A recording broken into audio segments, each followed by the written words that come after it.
check out where Kevin Durant had the ball in Game 2, with a defender much smaller than him. Instead of posting up and shooting over a chair from around here, KD had the ball all the way out and had to deal with one of the best perimeter defenders in the NBA. All of a sudden, he's in trouble in a crowded area, under pressure, and turns the ball over.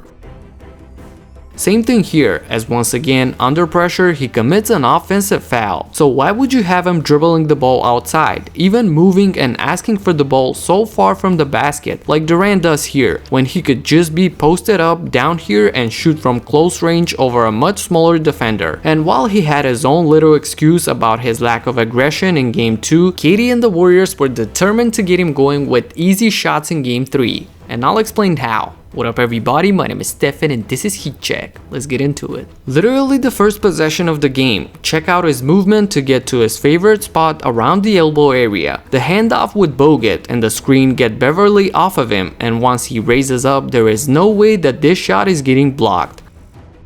Just moments later, check this out. Curry is such a threat that he forces a switch even without setting a real screen, so now KD has the Ricky Shamet on him, much less of a defensive threat. So Durant casually does a one dribble pull up from the same spot, just the opposite side. He shot over a chair, you know that's going in. Watch the game clock, this is again just seconds later. Another offensive set for KD. Double screen from both Curry and Bogut. He was not looking to pass early on. You know exactly who he is. Yeah, I'm Kevin Durant.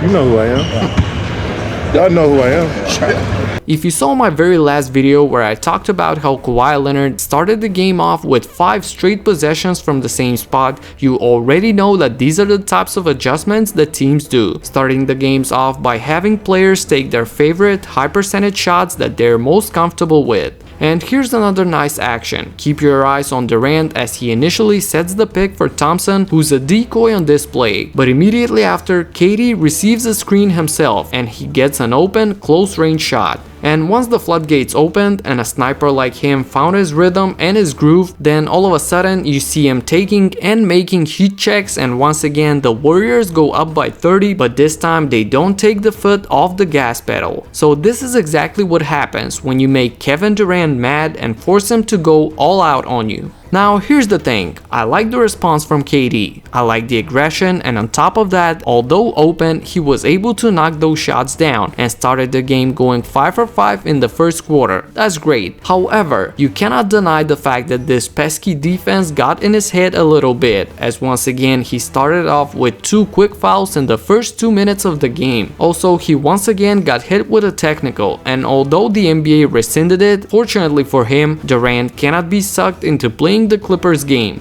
This is all that they hope to do, get him out of his comfort zone, angry, frustrated, anything just to try and limit his production, and KD is too good of a player to respond to that. On the flip side though, all the credit goes to the Los Angeles Clippers for making this series somewhat interesting, both in terms of stealing a game from Golden State, but also just for having the intensity at the high level. Makes even a 30-point blowout pretty interesting to watch, and I'm thankful for that. That's it for now. If you like this video, subscribe and hit the notification bell so that you don't miss my future in-depth analysis.